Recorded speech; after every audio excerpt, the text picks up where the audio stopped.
Assalamualaikum warahmatullahi wabarakatuh. Selamat pagi anak-anak. Selamat berjumpa kembali.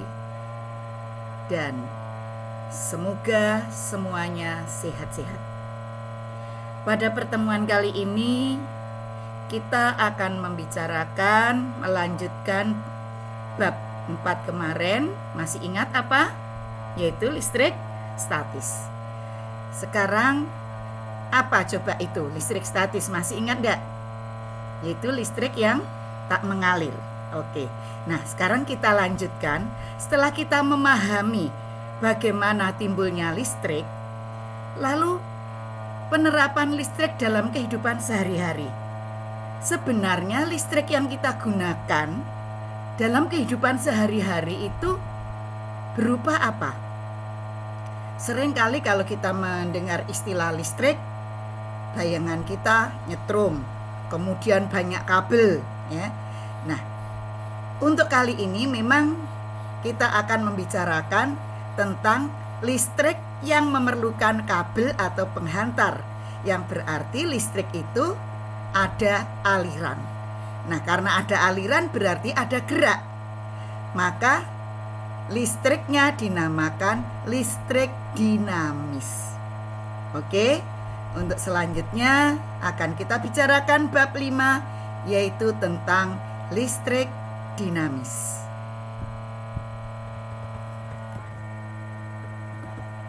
Ya, selamat datang. Kita akan membicarakan tentang listrik dinamis. Apa toh itu listrik dinamis? Dinamis yang berarti gerak. Maka di sini yang dibicarakan adalah listrik yang bergerak. Lah, bergeraknya bagaimana? Nah, ini kalau kita lihat bayangan kita ada lampu menyala, ya. Kemudian orang kesetrum. Nah, ini bagaimanakah terjadinya aliran listrik? Kalau kita mendengar istilah aliran, tentunya kita akan ingat tentang air. Maka memang aliran listrik itu identik atau diibaratkan dengan aliran air. Nah, karena ada aliran berarti ada arus, sehingga arus listrik identik dengan arus air. Perhatikan gambar ini. Pada tabung atau gelas A diisi air dengan ketinggian HA. Kemudian tabung B diisi air dengan ketinggian HB. Kalau kita lihat tinggi mana A dan B? Tentunya tinggi A. Padahal kita masih ingat, suatu ketinggian benda itu akan mempunyai energi potensial. Makin tinggi benda, makin besar energi potensialnya. Kalau di sini A dikatakan ketinggian A lebih tinggi dari ketinggian B, berarti energi potensial A juga lebih besar dari energi potensial B. Nah, maka dituliskan bahwa HA lebih besar dari HB. EP, energi potensial A, lebih besar dari energi potensial B. Nah, apa yang terjadi saat keran dibuka? Coba perhatikan. Begitu keran dibuka, nah, ada aliran dari A ke B. Air A mengalir ke B. Sehingga di sini dikatakan ada arus dari A ke B sampai kedua permukaannya sama. Begitu permukaannya sama, aliran terhenti. Maka saat ini dikatakan ketinggian A sama dengan ketinggian B. Berarti energi potensial A sama dengan energi potensial B. Berarti bagaimana arus air itu mengalir? Ya. Bagaimana arus air mengalir? Dikatakan bahwa arus air dapat mengalir bila ada perbedaan energi potensial. Bila ada energi potensial, maka demikian jugalah yang terjadi pada listrik. Ya, sudah paham ini tentang aliran air atau arus air ini, ya. Jadi air akan mengalir atau ada arus bila ada beda potensial. Ada perbedaan energi potensial. Setelah air mengalir, apabila potensialnya sudah sama, maka air akan terhenti. Nah, bagaimana dengan listrik? Ya, apa yang terjadi jika benda bermuatan listrik dihubungkan dengan benda netral? Di sini kita melihat ada benda A berat dan banyak positifnya, maka dikatakan benda A ini bermuatan positif. Nah, benda yang bermuatan positif berarti dia punya potensial. Dan perlu kamu ketahui, untuk menentukan tinggi rendahnya potensial suatu benda tergantung dari banyaknya muatan positif. Makin banyak muatan positifnya, makin besar potensialnya. Maka apabila di sini benda A bermuatan positif, kemudian ada benda B yang netral, maka dikatakan bahwa benda A punya potensial tinggi karena banyak positifnya. Benda B netral yang berarti positif dan negatifnya sama, dikatakan punya potensial rendah. Apabila antara A dan B ini kita hubungkan dengan suatu penghantar, apa yang terjadi? Nah, ternyata elektron-elektron dari B berpindah. Ya, sebagian elektron-elektron dari B berpindah ke A, yang menyebabkan sampai muatan positif kedua benda itu sama. Artinya apa? Sehingga potensialnya sama.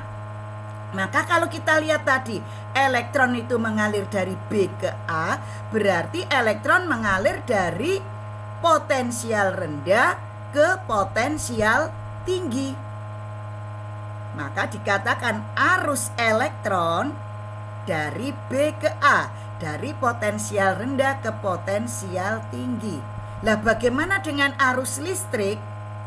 Ternyata arus listrik alirannya berlawanan dengan arus elektron. Ya, jadi yang bisa berpindah elektron. Tapi dikatakan arus listrik alirannya, arahnya berlawanan dengan arah elektron. Maka dikatakan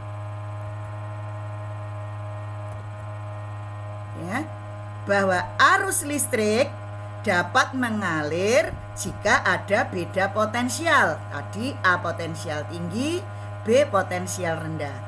Arus listrik mengalir dari potensial tinggi ke potensial rendah. Hati-hati. Arus listrik mengalir dari potensial tinggi ke potensial rendah karena berlawanan dengan arus elektron. Kalau elektron mengalir dari potensial rendah ke potensial tinggi. Jelas anak-anak? Iya, kita lanjut.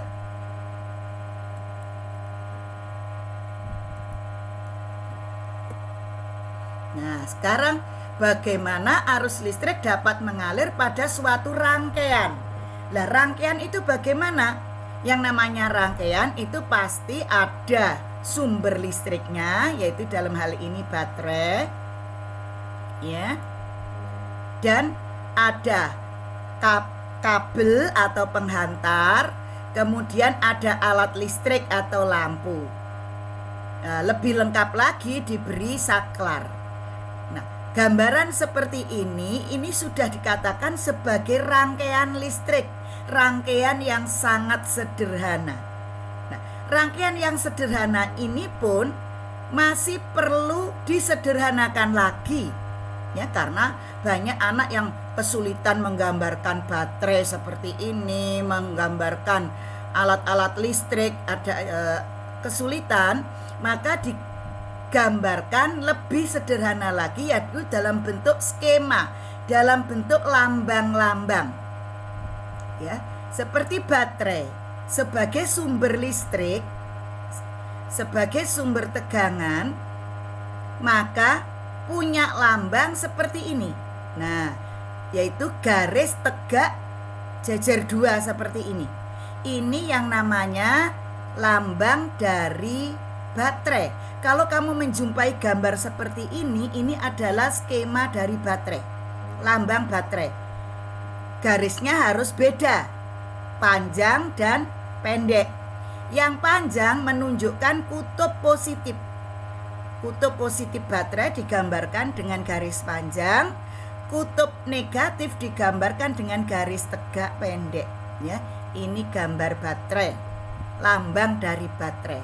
Kemudian lampu, lambang dari lampu digambarkan bulatan, kemudian ada tanda silang seperti ini. Ya, ini adalah lambang dari lampu. Kemudian saklar, saklar ini digambarkan seperti ini.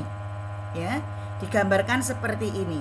Nah, kalau posisinya terbuka seperti ini dikatakan saklar itu dalam posisi terbuka, artinya tidak tersambung. Nah, kabel-kabelnya atau penghantarnya hanya digambarkan dengan garis-garis seperti ini. Maka gambar kenyataan, gambar dari suatu rangkaian yang sederhana ini bisa dilambangkan, digambarkan dengan skema seperti ini. Jadi nanti kalau kita membicarakan rangkaian-rangkaian, ya yang digambarkan skemanya saja. Ya. Sekali lagi, ini apa? Baterai. Yang ini lampu, ini saklar. Garis-garisnya ini adalah penghantar atau kabel. Nah, pada saat posisi saklar ini terbuka, ya, berarti off, artinya mati. Maka rangkaian semacam ini dinamakan rangkaian terbuka. Ya, inilah skema rangkaian terbuka. Apa yang terjadi pada rangkaian terbuka? Karena saklarnya terbuka berarti tidak ada arus. Lah, karena tidak ada arus, lampu mati. Nah, ini ya, dikatakan saklar terbuka, lampu mati, arus listrik tidak mengalir. Ini pada rangkaian terbuka. Yuk dicatat cepat ya. Jadi pada rangkaian terbuka skemanya seperti ini ya. Kemudian dikatakan saat itu saklar terbuka, lampu mati, arus tidak mengalir. Nah, bagaimana bila saklar ditutup? Kita lanjut. Nah, bagaimana kalau rangkaiannya ditutup? Bila saklar ditutup, dinamakan rangkaian tertutup. Nah, skemanya sama, hanya saja saklarnya posisinya seperti ini, perhatikan. Nah, ini menutup. Ya. Nah, ini kalau kita lihat rangkaian yang tadi sama dengan tadi, ada baterai sebagai sumber listrik, kemudian ada alat listrik yaitu lampu, kemudian ada saklar untuk menyambung dan memutus arus, kemudian ini penghantar. Saat saklar kita pejet. Ya. Nah, begitu saklar kita sambungkan, skemanya ini lampu menyala. Lampu menyala. Nah, ini lambang dari lampu menyala seperti matahari. Ya, digambarkan seperti matahari, ini lampu menyala. Apa yang terjadi saat saklar ditutup? Arus mengalir. Nah, karena ada arus, lampu menyala. Inilah rangkaian tertutup. Ya. Jadi pada rangkaian tertutup, saklar tertutup, lampu menyala, arus listrik dapat mengalir. Iya. Kita lanjut. Nah, lalu bagaimana arah gerak arus listrik dan arah elektron pada rangkaian? Ya, ini digambarkan. Ingat, ini tadi positif, yang sebelah sini negatif. Bagaimana saat saklar ditutup? Nah, kamu lihat yang keluar apa? Nah, E biru menunjukkan elektron, sedangkan yang I merah menunjukkan arus listrik. Maka kita lihat dulu kemana elektron mengalir. Coba kamu perhatikan. Nah, elektron mengalir dari negatif menuju lampu, dari lampu menuju positif.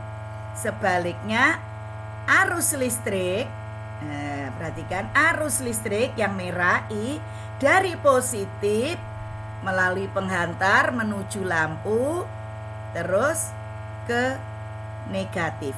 Ingat, positif tadi adalah potensial tinggi, ya. Yuk kita lihat yang arus listrik dulu, kita telusuri arus listrik. Nah, dari positif lampu negatif, positif lampu negatif. Sedangkan yang elektron yang biru dari negatif lampu positif, negatif lampu positif. Ya, jelas sekali kebalikannya, ya, alirannya. Nah, sekarang arah gerak arus listrik dan elektron pada rangkaian yang tadi ya sama. Nah, itu kalau tadi skemanya, sekarang pada rangkaiannya ini. Nah, sama. Nih, elektron dari negatif ke lampu, ya, saklar, terus ke positif. Sebaliknya arus yang I dari positif ke lampu, kemudian ke negatif. Nah, maka di sini dikatakan bahwa arus listrik mengalir dari potensial tinggi ke potensial rendah, yaitu dari kutub positif menuju penghantar dan ke kutub negatif. Sedangkan elektron mengalir dari potensial rendah ke potensial tinggi, kebalikannya, yaitu dari kutub negatif menuju penghantar lalu ke kutub positif. Kutub positif mempunyai potensial lebih tinggi daripada kutub negatif. Seperti awal tadi saya katakan bahwa untuk menentukan tinggi rendahnya potensial listrik ditinjau dari muatan positifnya.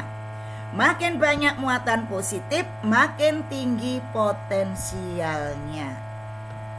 Yuk, sudah disalin ini. Oke, kita lanjut.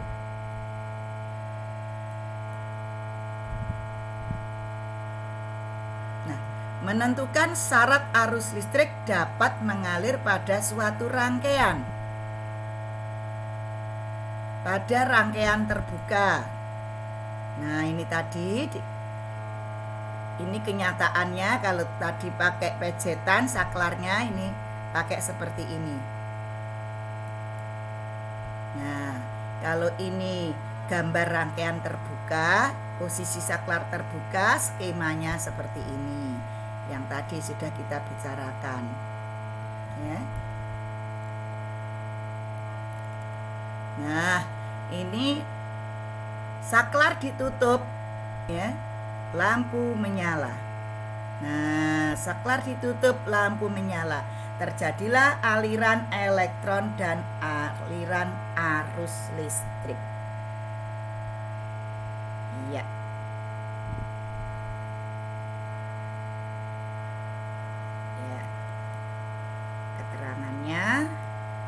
Lampu menyala, arus listrik mengalir.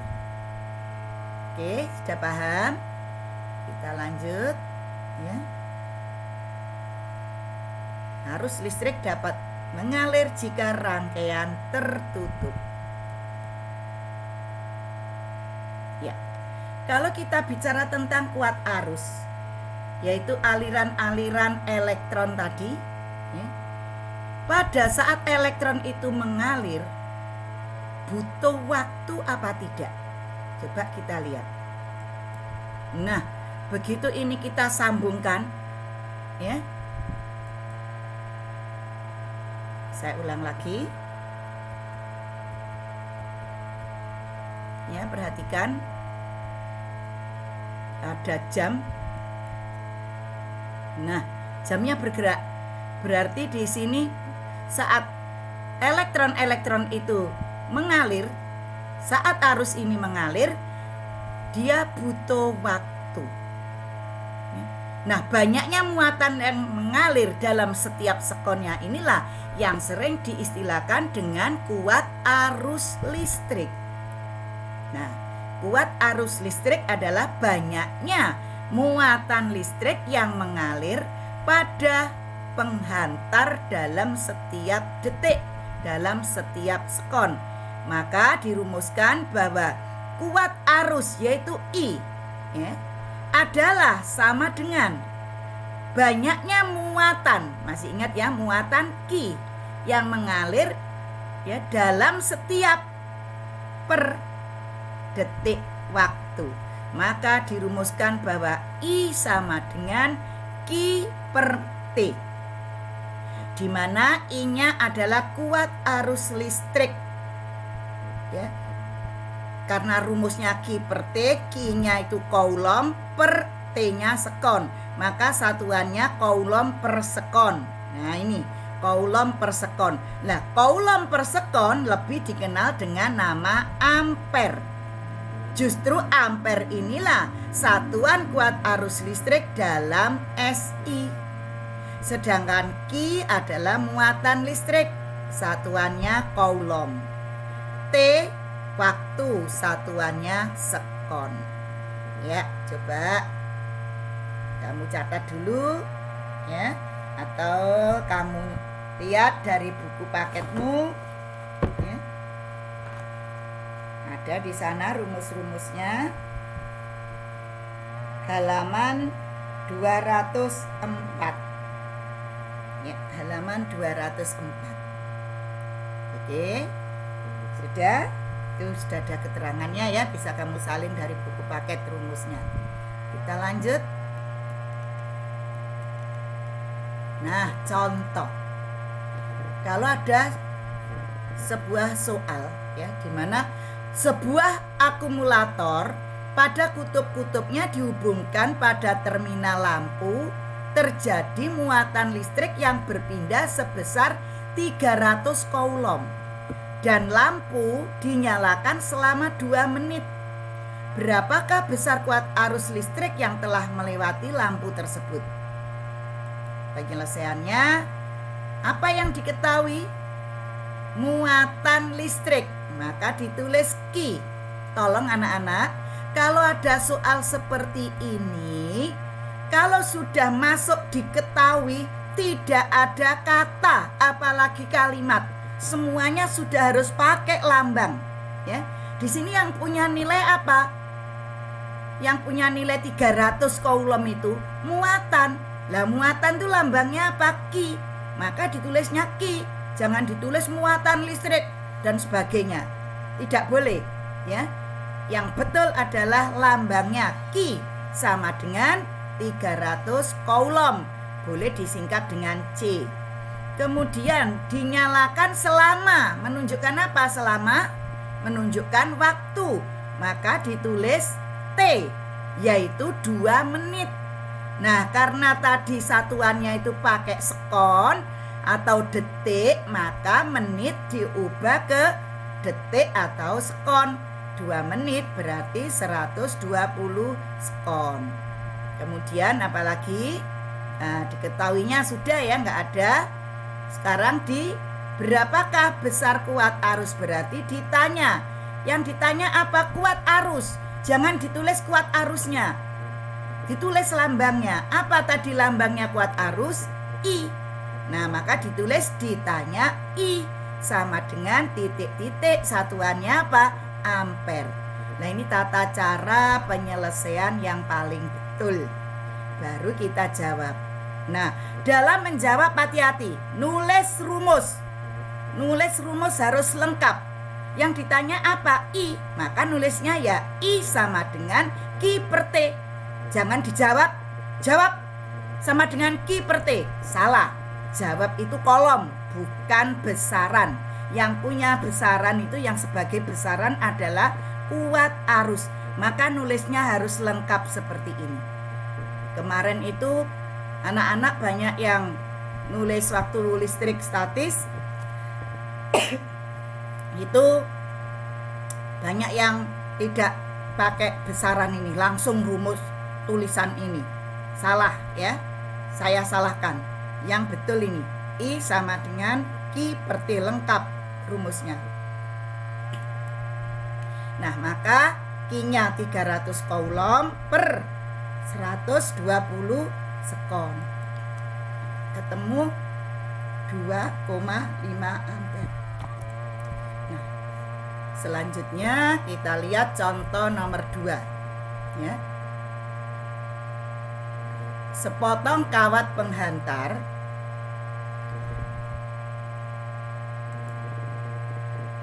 dapat mengalirkan arus listrik 50 mA. Berapakah banyaknya muatan listrik yang melalui penghantar itu selama 1 menit? Dan berapa jumlah elektron yang dipindahkan? Ya, di mana 1 coulomb itu ada 6,25 kali 10 pangkat 18 elektron. Maka penyelesaiannya, kuat arus listrik ditulis I sama dengan 50 mA dijadikan ampere. Ingat, mili ke ampere dibagi 1000, maka 50 mA menjadi 0,05 ampere. Kemudian tadi waktunya 1 menit, berarti 60 sekon. Ditanya berapa jumlah elektron. Jumlah elektronnya dilambangkan dengan N ya. Dan berapa muatan listrik ya, banyaknya muatan listrik.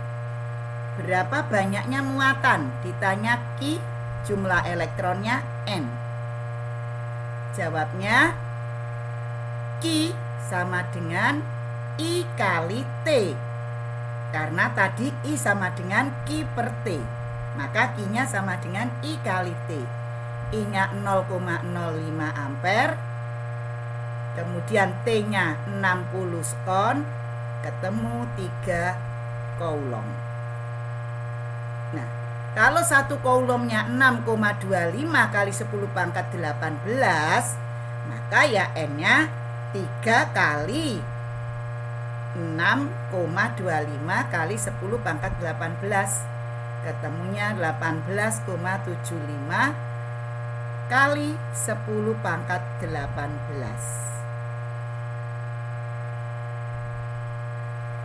Atau 1,875 kali 10 pangkat 3.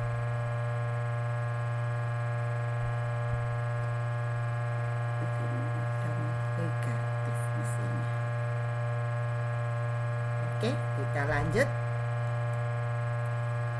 Nah, kalau kita sudah membicarakan kuat arus listrik, bagaimana kita bisa tahu arus listrik itu nilainya sekian sekian sekian? Maka membutuhkan alat ya. Nah, alat yang digunakan untuk mengukur arus listrik namanya ampere meter ya. Ampere meter adalah alat yang digunakan untuk mengukur kuat arus listrik. Pemasangan ampere meter dalam rangkaian listrik disusun secara seri. Nah, ini skemanya, gambaran kenyataannya ini. Gambar rangkaian alatnya ini, di mana ini sumber listrik, kemudian dihubungkan dengan alat listrik atau lampu, lalu disambung dengan ampere meter. Nah, ini namanya ampere meter. Kemudian ini saklar. Pada saat saklar disambungkan, lampu nyala. Maka di sini jarum ampere meter bergerak. Nah, ini kenyataannya, gambar rangkaiannya, ini skemanya. Ya. Ini skema dari baterai, ya, ini sumber listrik, kemudian dilanjut saklar. Nah, ini saklar. Terus dilanjut lagi ke ampere meter. Dan setelah itu diurutkan lampu. Nah, pemasangan berurutan seperti ini namanya seri. Tadi dikatakan pemasangan ampere meter dalam rangkaian disusun secara seri. Nah, ini ampere meter. Nah, bagaimana cara mengukurnya? Cara membaca ampere meter. Nah, kita lihat. Sebenarnya yang namanya ampere meter ya, itu terdiri dari dua bagian. Yang pertama, yang kotaan ini, yang ada skalanya ini namanya basic meter. Kemudian yang ini ada kode-kode A, ampere, yaitu kode arus, itu namanya sun.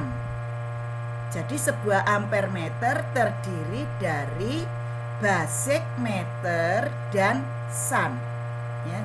Ini dirangkai jadi satu. Nah, kemudian pada basic meter ada bagian-bagian.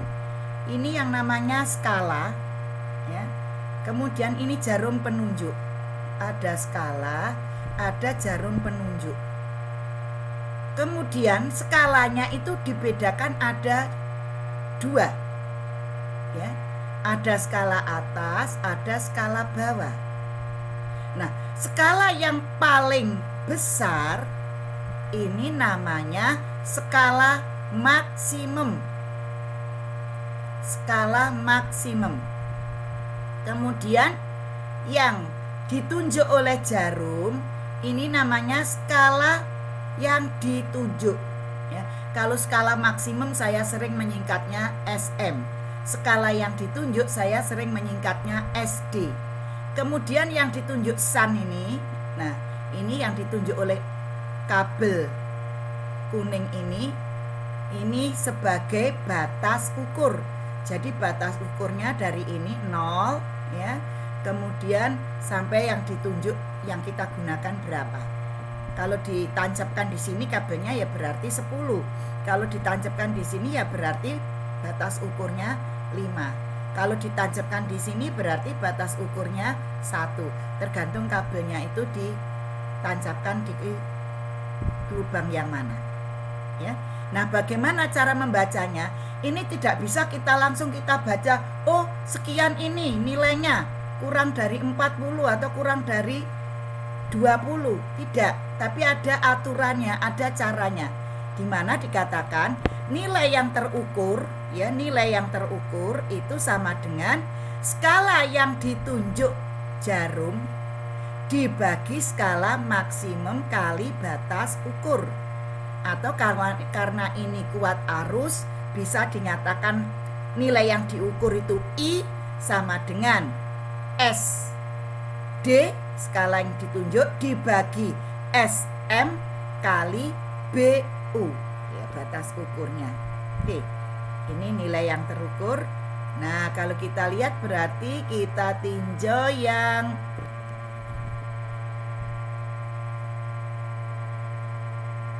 skala bawah ini ya. Skala bawah ini 20, ini 340. Berarti yang ini 30 ke ada 2 strip. Kalau dari 30 ke 40 itu ada 5 strip, padahal yang ditunjuk 2 strip. Berarti kan satu stripnya 2 strip 4. Maka skala yang ditunjuk 34 dibagi skala maksimumnya, kita lihat yang bawah, yaitu 100. Maka 34 dibagi 100 kali batas ukurnya yang ditancapkan ini 10. Maka kali 10 ketemu 3,4 ampere. Ya, ini cara membaca atau mengukur ampere meter.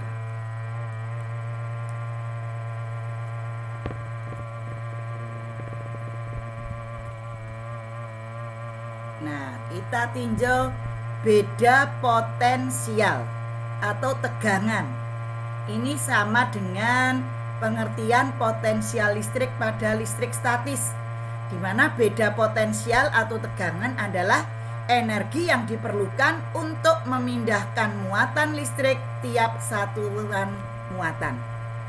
Maka dirumuskan V sama dengan W per Q. V-nya adalah beda potensial atau tegangan volt, W-nya energi atau dalam satuan joule, Q adalah muatan, satuannya coulomb. Sama persis dengan yang listrik statis kemarin, di mana 1 volt itu sama dengan 1 joule per coulomb. Dapat diartikan 1 volt adalah muatan listrik yang berpindah sebesar 1 coulomb memerlukan energi 1 joule. Ya, karena ini kemarin sudah gampang ya. Nah, di sini kita lihat contohnya.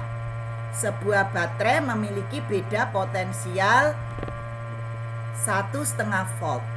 Jika baterai digunakan untuk menyalakan lampu, maka sejumlah 50 coulomb muatan listrik yang melewati lampu. Berapakah besar energi yang dikeluarkan? Bagaimana penyelesaiannya? Apa yang diketahui coba? 1,5 volt berarti apa? Beda potensial. Apa tadi lambang beda potensial? V. Ya, maka dituliskan V sama dengan 1,5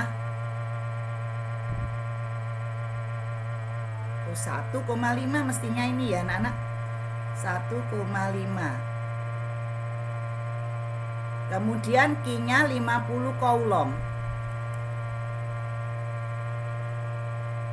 Ya. Ini maaf soalnya ini 5.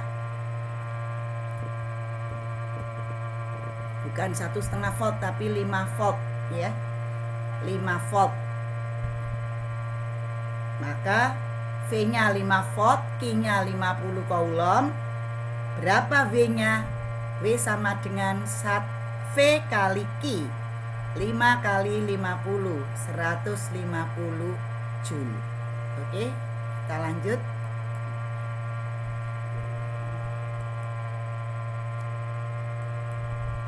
Nah, yang kedua, ya, yang kedua, suatu penghantar dalam waktu 0,5 menit dapat mengalirkan arus 250 mA. Berapa tegangan ujung-ujung penghantar bila energi yang digunakan 150 joule? Nah, penyelesaiannya dalam waktu T 0,5 menit 30 sekon. Mengalirkan arus berarti apa? I 250 mA dijadikan ampere 0,25. Energinya 150 joule. Pertanyaannya, berapa tegangan? Ditanya V dalam satuan volt. Maka jawabnya V sama dengan W per Q.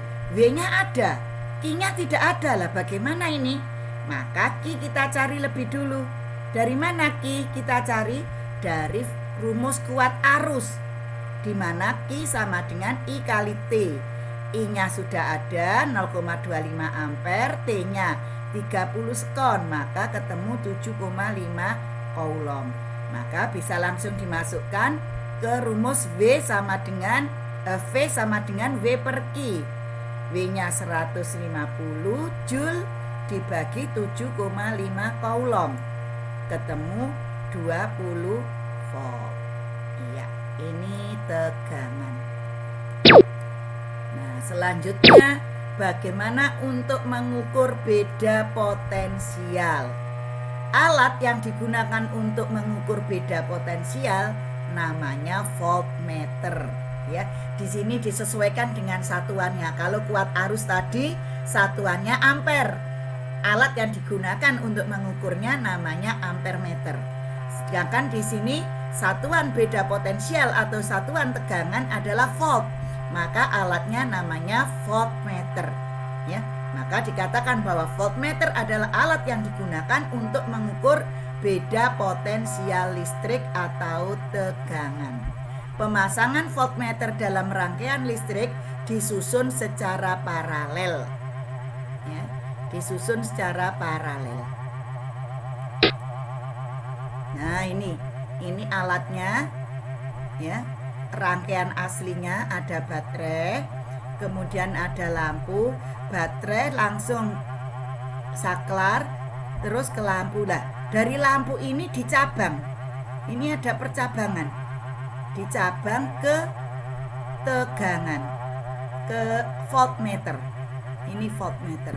Lah, ini ya. Maka rangkaiannya seperti ini. Baterai, saklar, lampu. Dari sini sebelum lampu ini dipasang kabel lagi. Lah, ini voltmeter. Ini cara merangkai voltmeter. Cara pemasangan voltmeter. Nah, cara membaca voltmeter sama persis dengan ampermeter, di mana voltmeter sendiri terdiri dari dua bagian, yaitu yang kotak ada skalanya tadi namanya basic meter. Kemudian yang ada tanda V ini adalah multiplier. Kalau yang tandanya A tadi namanya sun. Kalau basic meter dengan sun menjadi ampermeter. Tapi kalau basic meter dengan multiplier menjadi voltmeter. Sama persis ya. Ini ada jarum penunjuk menunjuk skala. Maka skala yang ditunjuk jarum dinamakan skala yang ditunjuk. Skala yang terbesar namanya skala maksimum atau SM. Kemudian ini ya, yang ditunjuk yang ada pada multiplier yang ada lambang satuan V itu adalah batas ukur atau BU. Nah, ini batas ukurnya berarti 1 di sini. Oke. Caranya bagaimana? Nilai yang terukur adalah V sama dengan SD, skala yang ditunjuk, dibagi SM, skala maksimum, kali batas ukur atau BU. Maka V sama dengan skala yang ditunjuk berapa di sini? Wah, kebetulan 40 persis, dibagi maksimumnya 100 kali batas ukurnya 1 volt. Maka ketemunya 0,4 volt. Iya. Nah, demikian anak-anak untuk pengukuran kuat arus dan voltmeter. Selanjutnya kita bicarakan tentang hukum Ohm. Lah, apa itu hukum Ohm ya? Ohm ini bukan suaminya tante ya. Hukum Ohm, di mana hukum Ohm ini telah meneliti hubungan antara tegangan dan kuat arus dengan menggunakan rangkaian seperti ini. Ya, ini adalah baterai, saklar, ini ampermeter ya. Masangnya seri, kemudian di sini beda potensial atau voltmeter untuk mengukur beda potensial. Oke. Apa yang terjadi? Ini masih menggunakan satu baterai. Ya, menggunakan satu baterai. Apa yang terjadi saat saklar disambungkan? Perhatikan jarumnya. Nah, lampu menyala. Jarum tadi berubah dua-duanya. Nah, di sini terukur ya. Terukur dari ohm tadi, percobaannya terukur saat menggunakan baterai 1, tegangannya 1,2, arusnya 0,2. Kita lepas, kita pasang lagi baterai 1 lagi. 2 baterai. Saklar kita sambungkan. Nah, ini maaf, tergesa-gesa ini. Ya. Nih, setelah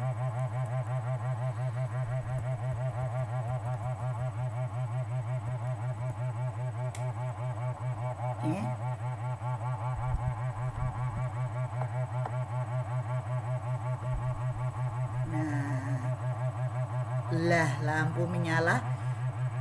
Kita lihat jarumnya lebih jauh, maka terbaca. Waktu menggunakan 2 baterai, tegangannya 2,6. Arusnya 0,40. Oke, sekarang kita lepas. Ditambah 1 baterai lagi. Nah, apa yang kamu lihat? Simpangan jarumnya makin jauh, ya. Lampu nyalanya makin terang, maka tertulis tegangan saat 3 baterai, tegangannya 4, arusnya 0,54.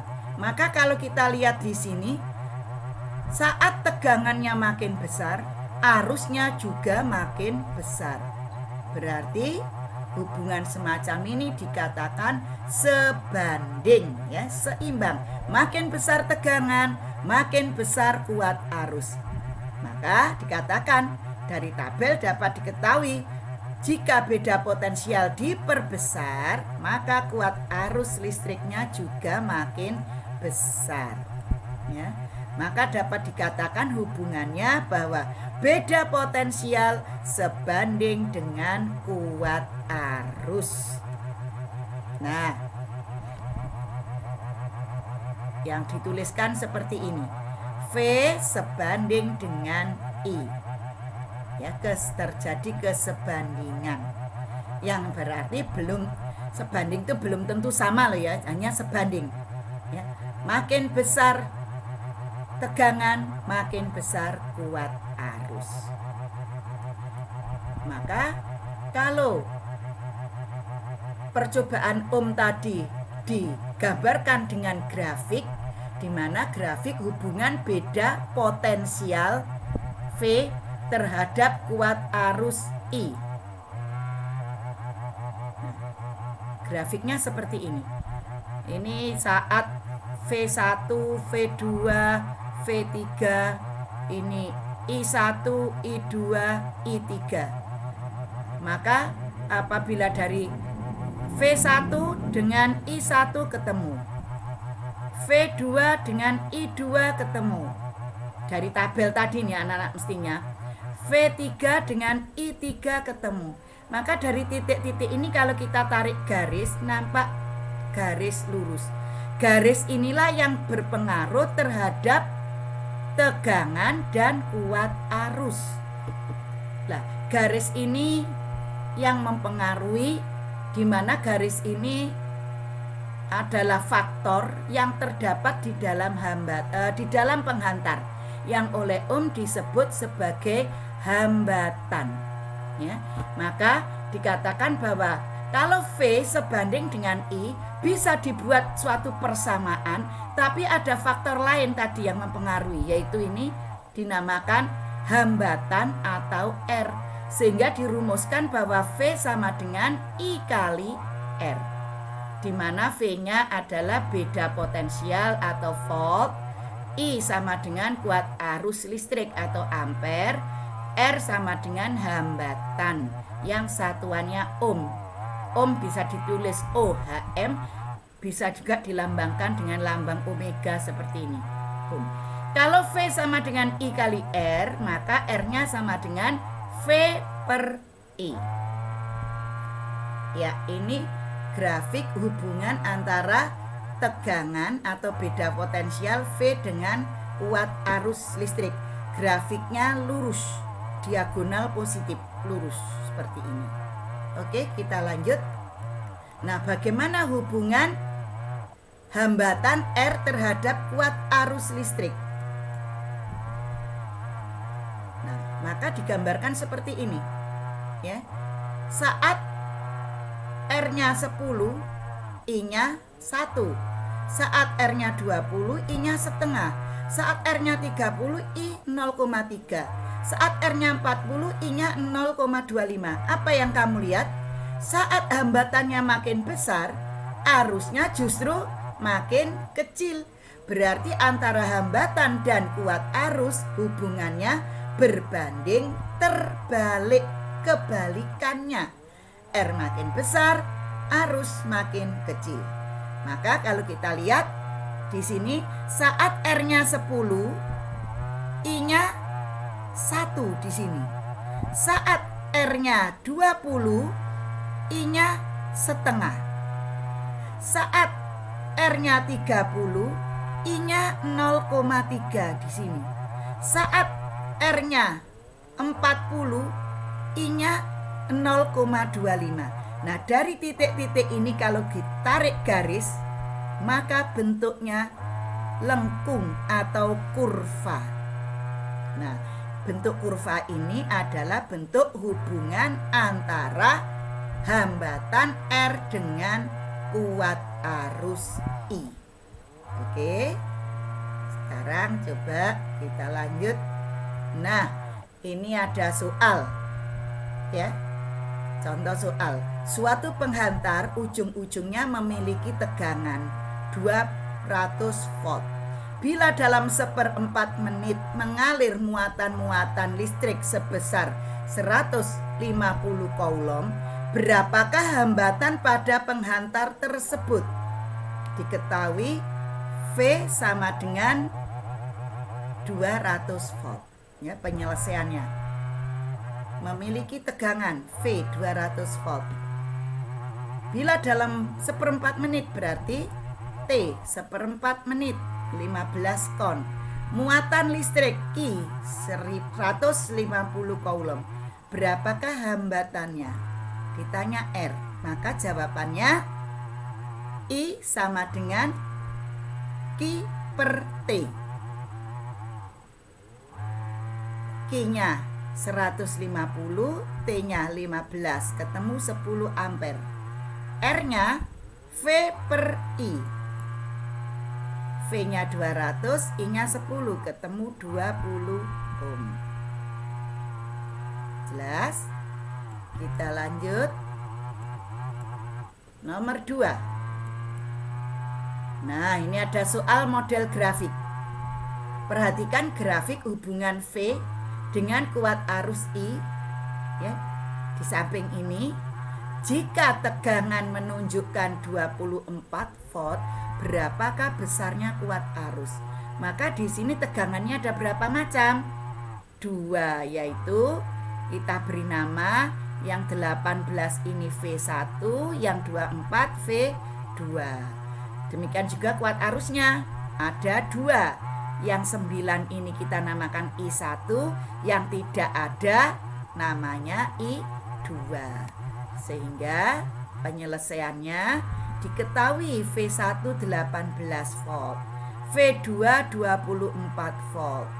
Kemudian I1-nya 9 ampere. Maka bagaimana jawabnya? Kita gunakan perbandingan. Di sini kan hambatannya dimanapun besarnya sama. Maka kita buat perbandingan dari R. Dimana kalau ini ada V1, ada I1, maka R-nya R1. Di sini ada V2, di sini ada I2, maka di sini ada R2. R1 dan R2 sama. Padahal tadi rumusnya R kan R sama dengan V per I. Maka R1 sama dengan V1 per I1 sama dengan R2 V2 per I2. Sehingga langsung kita rumuskan V1 per I1 sama dengan V2 per I2. Jangan dibalik ya. Walaupun ini rumus perbandingan, kalau dalam matematika itu bisa dibolak-balik, tapi dalam fisika khusus untuk rumus ini tidak bisa. Karena ini rumusnya berasal dari R, di mana R sama dengan V per I, bukan I per V. Ya, hati-hati. Nah, maka V1 18, I1 9, V2 24, I2 belum tahu. Maka perkalian silang, I2 sama dengan 18 dibagi 9, 2. Berarti 24 dibagi 2 ketemu 12 ampere. Iya. Itulah tadi tentang rangkaian sampai dengan hukum Ohm ya. Untuk selanjutnya pertemuan ini kita akhiri sampai di sini. Selanjutnya nanti kamu lihat tugas-tugas yang akan saya share ya. Minggu depan kita bicarakan kelanjutannya tentang hambat jenis. Oke? Saya akhiri sekian. Selamat pagi anak-anak.